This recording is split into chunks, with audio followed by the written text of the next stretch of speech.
নির্বাচনের প্রায় 81 দিন থেকে 83 দিন পরে রাসূল দুনিয়ার জমিন থেকে বিদায় হয়ে যাবেন। আল্লাহর নবী প্রচন্ড অসুস্থ হয়ে পড়েছেন। হাতুনে জান্নাত ফাতেমা যোহরা রাদিয়াল্লাহু আনহা রাসূলের মাথা মুবারকের সামনে বসে আছেন। বাইরে আমার লম্বা চড়া ঘটনা সারসংক্ষেপ বলতেছি। এমনি করে আল্লাহর হাবিব বললেন, ফাতেমা,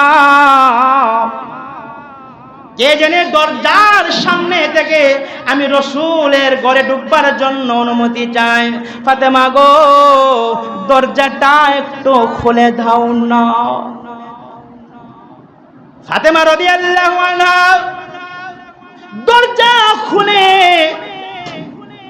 দরজা যখন খুলবে আল্লাহ তাআলা বলেন, আজরাইল, আমার ফাতেমার সামনে তুমি উদয় হয়ে যাও। কারণ আমার রাসূল বলেছেন, কে যেন দাঁড়ায় আছে, আমাকে সালাম দিয়েছে, আমার ঘরে ঢোকার জন্য অনুমতি ভিক্ষা চাই। এখন যদি ফাতেমা দরজা খুলে কাউকে না পায়, আমার বন্ধুর কথা মিথ্যা হয়ে যায়, ঠিক কিনা বলেন না? রাসূলের 63 সাল জিন্দেগিতে কি একটা মিথ্যা কথা বলেছেন? আমরা যদি কত হুজুর, আমরা যদি কয়, আমি সহকারে যদি কই একদিন মিথ্যা কথা কয়েন না, এটা কেমনে সম্ভব? ও মিথ্যা কথা ছাড়া তো চলবো কোনো সম্ভবই নাই। কারণ আমি আসি সিম গন কোন লাগো কোম্পানি কথা আছে আনছে কিনা 10 টাকা হুজুর দাম 15 টাকা আল্লাহর কসম। এই মিথ্যা কথা ছাড়া আমরা চলতারি না। আল্লাহ বলেন, ইয়া আইয়ুহাল্লাযীনা আমানুত্তাকুল্লাহ ওয়া কুলু কাওলান সাদীদা। আল্লাহ বলেন, ইমানদাররা, আমি মালিককে ভয় করো, ওয়া কুলু কাওলান সাদীদা, আর সত্য কথা বলো। কি হবে সত্য কথা বললে? অনেক আছে না, এই সত্য কথা বলে কি দেব? সত্য কথা বলে লাভ আছে। ইউসলিহ লাকুম আমালাকুম, আল্লাহ বলেন তোমার আমলগুলো আমি আল্লাহ তাআলা কোটি মুক্ত করে আমি আমার দরবারে কবুল করব। না আলহামদুলিল্লাহ। ওয়া ইয়াগফিরু লাকুম,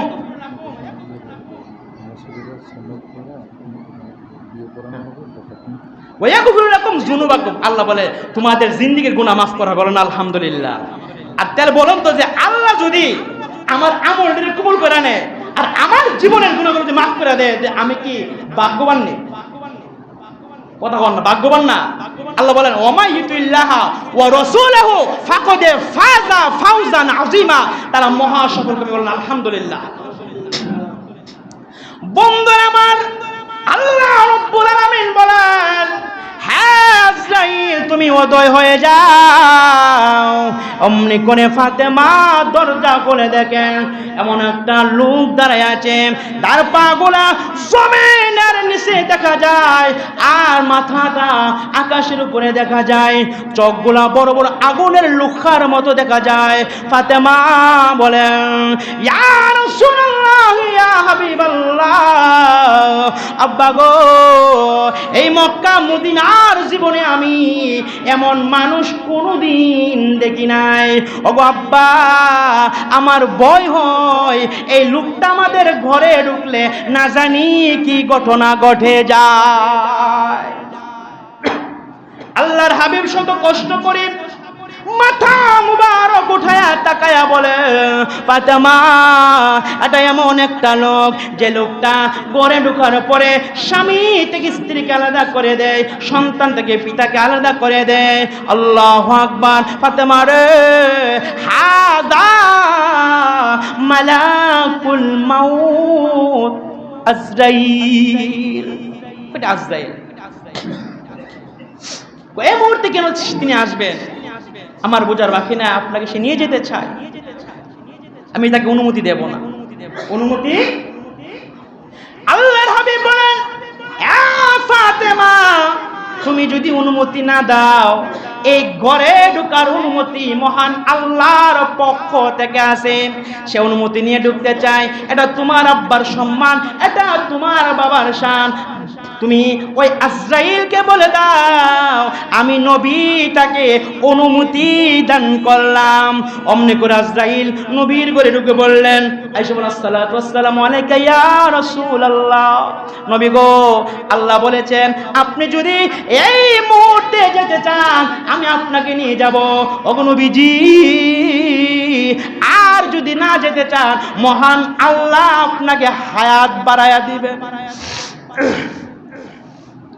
ও যাবো কি যাব না, রাসূল বলছেন যাবো কি যাব না এখন বলতে পারবো না, জিবরাইল না আসা পর্যন্ত। অমনি করে জিবরাইল আসলেন।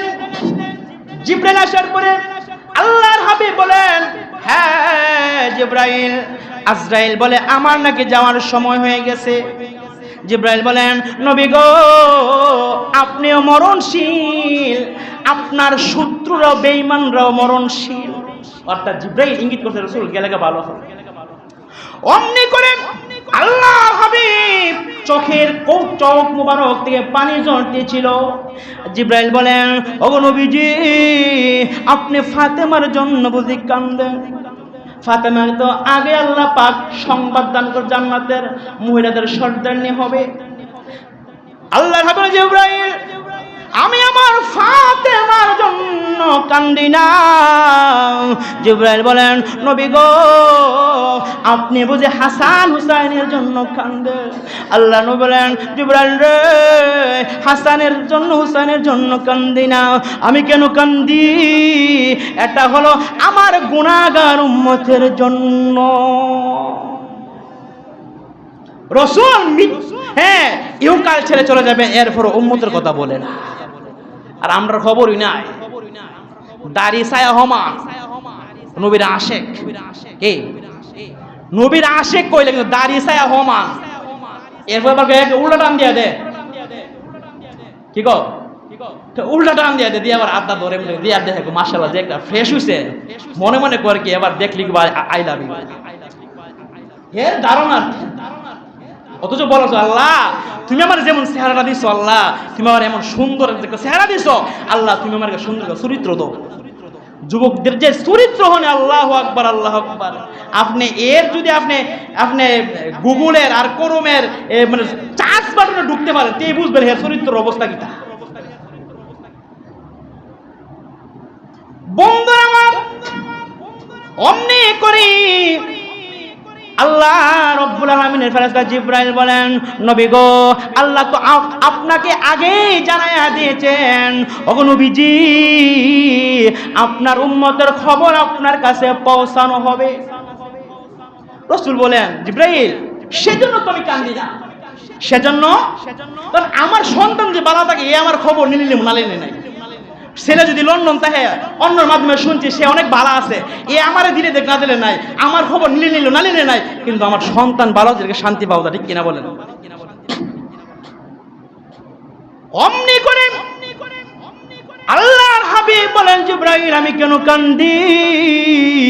আল্লাহ তাআলা বলেছেন, নবী গো আপনার জীবদ্দশায় আমি আপনার উম্মতের উপরে কোনোদিন কোনো আযাব প্রেরণ করব না, কারণ আপনি নিজে সেখানে রয়েছেন। আরে জিবরাইল আমি যখন দুনিয়াতে চলে যাব না জানি আমার সমস্ত উম্মতগুলোকে মহান আল্লাহ তাআলা একবারে আযাব দিয়ে ধ্বংস করে দেয়, সেজন্য আমি কান্দি।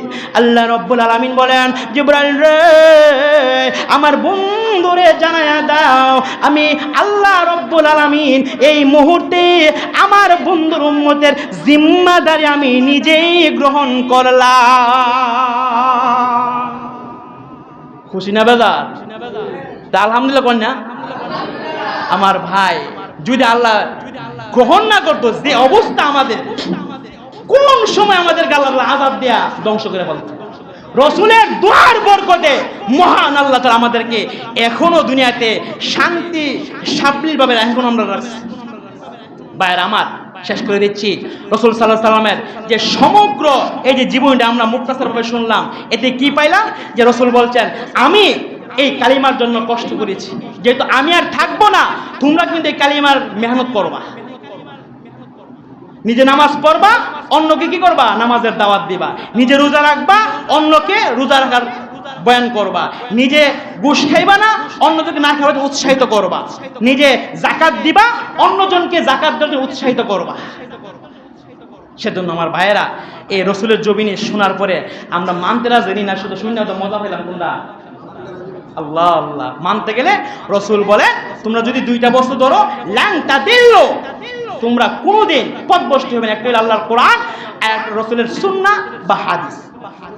আল্লাহ পাক যে কথাগুলো বলেছি আমাদের সকলকে এই 2-2.5 মাস ধরে রসুলের জীবনী শুনে আমরা যে শুনলাম এবং বুঝলাম, অনুধাবন করলাম, রব্বে কারিম আমাদের সকলকে এই কথাগুলো বুঝে আমাদের বাকি জিন্দেগি গঠন করার তৌফিক দেন। সকলে বলেন আমিন। ওমা আলাইনা ইল্লাল বালাগ।